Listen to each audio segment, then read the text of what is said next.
This is the small pre-made Create kit. It comes with basically the same components as the large, but fewer.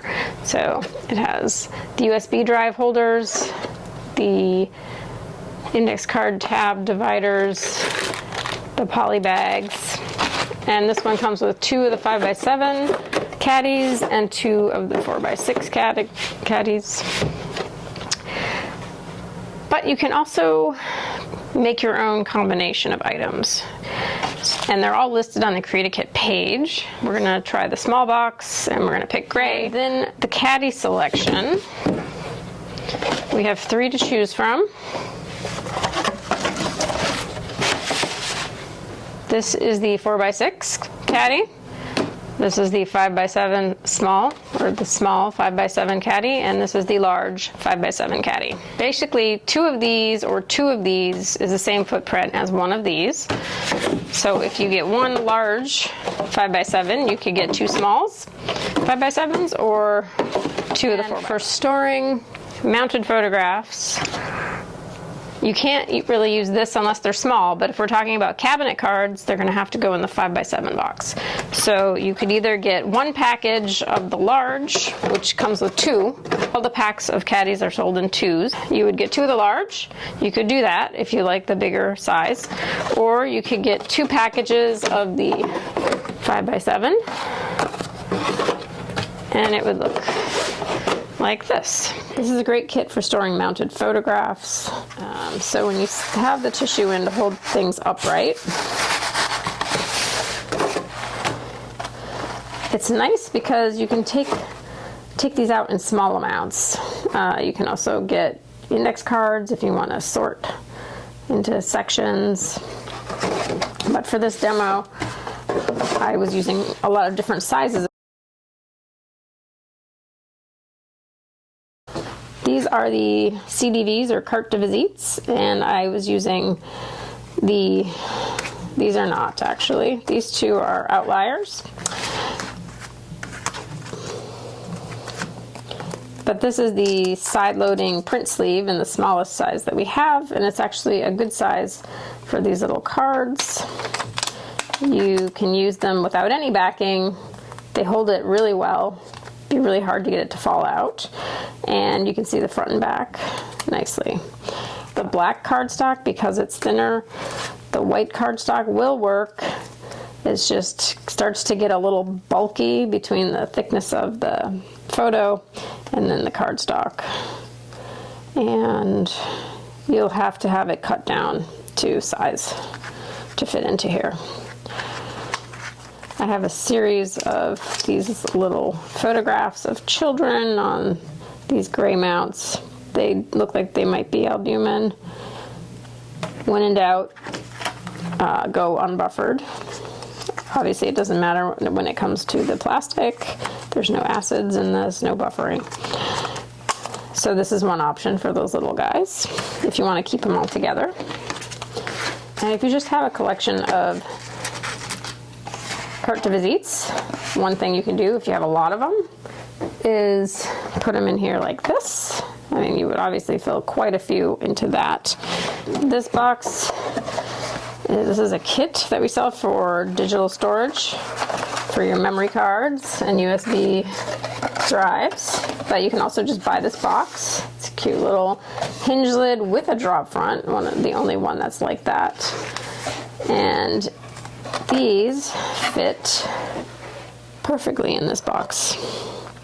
So again, if you have a lot and you want to stack them like this, that's another option. If you're like a lot of people, your family photos or your collection is going to have a wide variety of sizes. So we have our standard cabinet cards here. Let's separate those out for now and talk about cabinet cards. So I'd say there's 2 good options that we have. One is the 4x6 polyethylene bag, or poly bag, which has a 1-inch flap. It does stick out a little bit on the top at the back, but the front is totally covered. And then you can just flip this over and put it in storage and it just stays. So that is one option. You don't really even need a backing board. That way you can see these fancy backs when you want to look at them. All right. The other good option, actually here's two examples, is to use a backing board. These are 5x7 bags. This is a 3-sided sleeve, and this is a crystal clear bag, which has the resealable back on it. Same plastic, it's polypropylene. And then I got the white cardstock inserts, and just looks like that. You could put another one on the back if you're trying to be economical. With these, again, because they're so thick, it gets a little clunky. That's up to you. And again, they fit perfectly in here.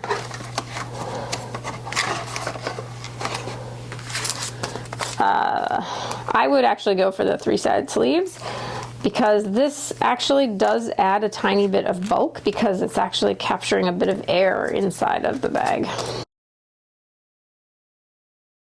This one I put into a 4x6 with a cardstock behind it, and these are just odd sizes. They don't fit into a 5x7 bag, but they will fit into the caddy.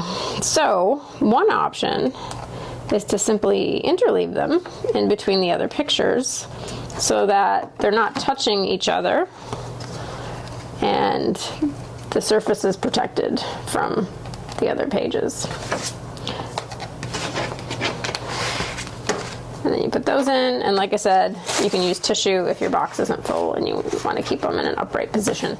If you don't want these to be without a sleeve, then you could put them in the 8x10 box in an 8x10 bag with a backer. This is the 5x7 Archive 200 kit. Comes with a hinged lid box and 25 of these archive envelopes for 5x7s and a package of dividing cards, index card dividers. So you could use this for storing mounted prints, because these are one of the few paper items that are not buffered. So these are acid-free and lignin-free and safe for archival storage. They just do not have buffering, which is good for albumin prints. So you could just put one in each envelope and make notes on the outside. If you wanted to do multiples per envelope, you could put archival thin paper unbuffered in between the images. This is a 5x7 sheet. You could request that we cut it down to match the size of your prints if you want us to. And I think it would fit about 4 of these comfortably. The last one you don't need to use interleaving.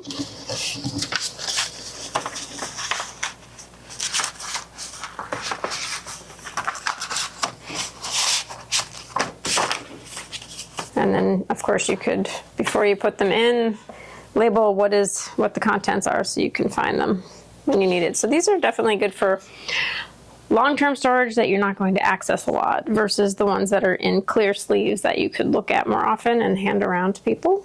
And these are actually good for these odd sizes that I mentioned, that would be the solution that I did not think of earlier for that.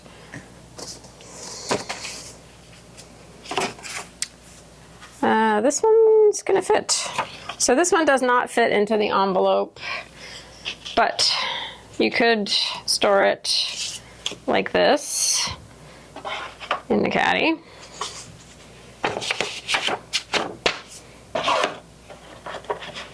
So yeah, if you wanted to put these in the Create-A-Kit, these envelopes would work great for your oversized images.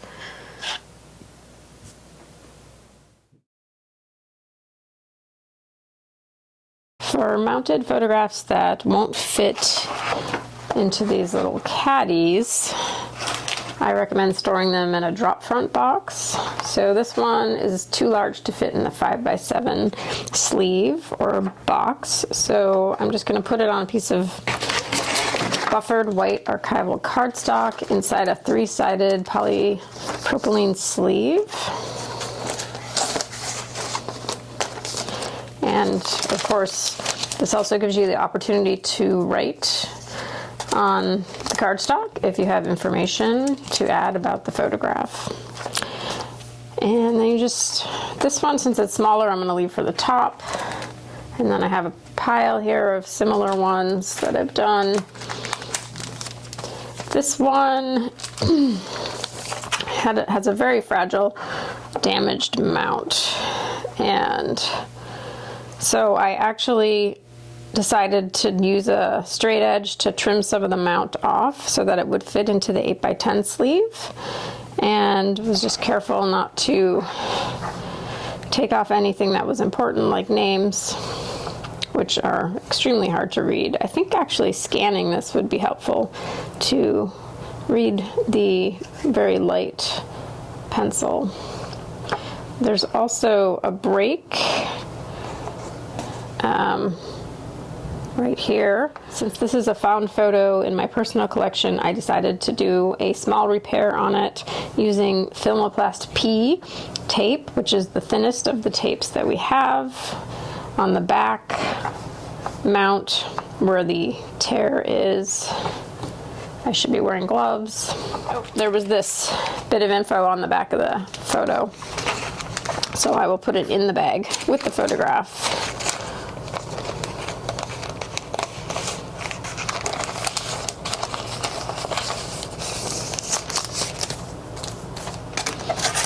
And another one.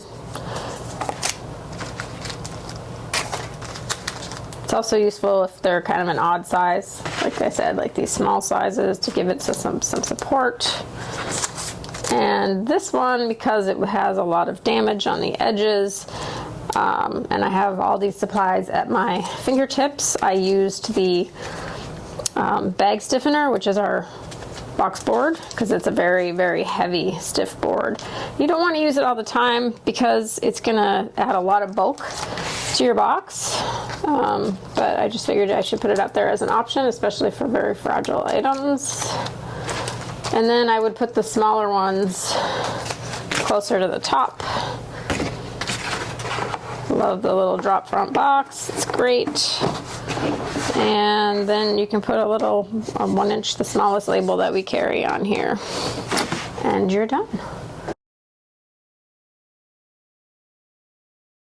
They often come in these albums.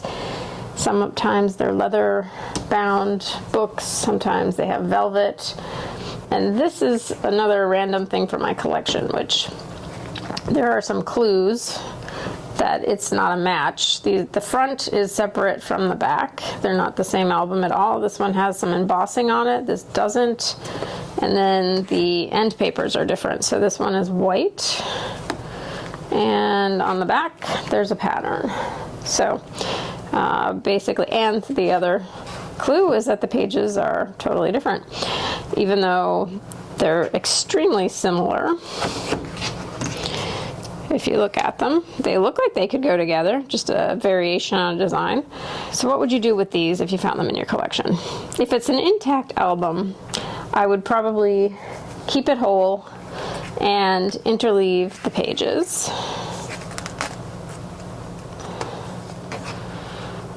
Frequently, you're going to find that people have removed pictures over the years. I mean, think about it. This album has been around since the maybe 1860s, 1870s, and how many hands it's been through. And I would interleave. And since a lot of these are albumin photographs, we should use unbuffered paper. So you'd measure the size of your page if you want it to be the exact size. This one is 4.5 by 5.5. So I got the paper cut down to that size for interleaving. This is archival thin paper unbuffered. And then you would just interleave the pictures, each page of the book, with a piece of interleaving. And then once you do that, you could put it in a poly bag that is the appropriate size. And on our website, there's a PDF on how to calculate the size you need, because thickness affects the size bag you need, obviously. And you don't have to seal it, you just flip it over like that. And you'd put it in a box. One of our smallest 3-inch deep boxes is this 6x9. You can get this as a kit. I had photographed it earlier. And the kit will come with 2 bags, just in case you have 2 like smaller books. And the kit just comes with the 2 bags, the box, and the label. But if you're concerned about this moving around inside, you could buy some tissue. It doesn't have to be very big tissue. And then you can just create a little cushion, a little nest for your book. Another reason the bag is useful in this case is this is a leather-bound book, and the leather should not be touching the buffered box. It's great to be inside a buffered box, but it shouldn't be stored up against the buffering. So if you don't like plastic, you could buy an unbuffered tissue and just line the box or wrap the book in tissue. Let's talk about what if you wanted to take it apart. You could also photograph the layouts, the pages, right? So that you see the handwriting and how they were, the progression of the images. You could either remove the images from these pages and store them in ways like I'm showing you in this video.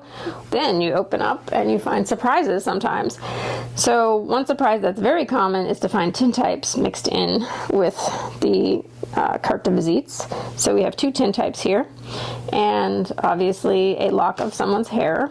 You don't really want to keep it in the album. This hair is animal based, so it should not be stored with a buffered material, because that's how I was going to store it, which I have in some photos. This is our buffered cardstock, and I just put the hair in it, but it's not supposed to be stored with buffering. So you could still use the cardstock if you wanted the support. You could order the 4x6 thin paper that's unbuffered and put it here. Now, if you're into relics, this would technically be, I think, a first-degree relic. It's a part of someone. It has their DNA in it. So I think it's kind of cool to save, but you could also take a photo if having the real hair around isn't your thing. You could photograph it and then get rid of it. So then you would just store this however, along with these, however you're going to store it. Obviously, I have no idea whose hair it was. It was in there, but it could have been moved. What else did we find in this little album? Aha! We found this family record. This would definitely be best stored unfolded, because as you can see where the creases are, it's starting to fall apart. And so I would put this in a sleeve, probably with a backing board also.